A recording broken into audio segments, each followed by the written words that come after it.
Oh boy, so this has been reported twice by Pierre LeBrun, Darren Dreger, Bob McKenzie, and the crew, as well as Chris Johnston and Elliot Friedman, that Ethan Bear, former Edmonton defenseman, has been traded to the Carolina Hurricanes for Warren Foegele. Now, we don't have any other details as to whether or not there's a draft pick or anything else involved, but it appears to just be one for one.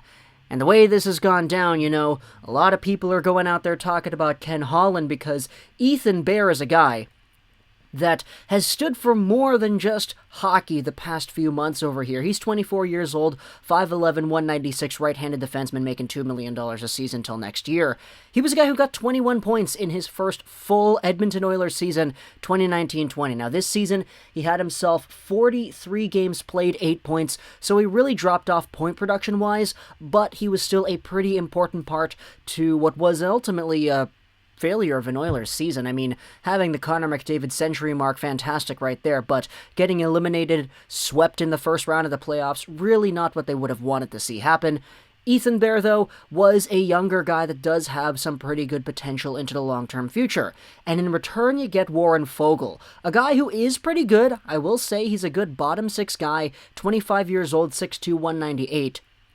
Who was able to get just half a point a game this most previous season with the Hurricanes. On paper, it's not really all that bad of a deal. I think, at least. It's just the value here in terms of what Ethan Bear means to this community, what he has represented the past few months for Indigenous hockey players, as well as the way that he has made headlines with the Edmonton Oilers system. A lot of people really believed not only of this guy's off-ice contributions, but that he would become a pretty good top-four defenseman at the NHL level. Sure, the numbers don't indicate that so, as he had a down year this year compared to last season, but a lot of people still believe very much in Ethan Bear and his NHL potential. So, for Warren Foegele coming back, I mean, Edmonton is a top-heavy team. We know all the rumors about defensemen coming back like Ceci, like Barrie, all this stuff coming out here.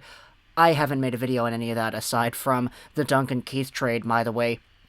So I think, on paper, it makes sense the more that I think about it, why they would have traded away Bear for a depth forward like Foegele. You need depth scoring for Edmonton, and Foegele does provide that. It just kind of stings to see Ethan Bear, of all people, leave this organization, especially if you are a big fan of Bear and the profile that he did possess. So, for Carolina, you guys are getting yourselves a pretty good defenseman here. We know Carolina loves their defense, and with Tony DeAngelo, of all people, coming in, I honestly question the personalities and the fit there. Mostly because of off-ice things, but, I think everybody can kind of fill in the blanks there. Ethan Bear and Tony DeAngelo in the same team. Oh boy, I don't really like the sound of that, to be honest. Either way, though, for Edmonton, you guys are getting Foegele. He's a good player, I think. It does suck to lose Bear. For Carolina, you guys are getting a guy who I think a lot of people do believe to have some pretty good top-four potential down the line, and it cost you a depth forward to do so. Talk to me in the comments what you think as to who wins, who loses. Warren Foegele also being a current was he an under RFA? I'm not sure, actually.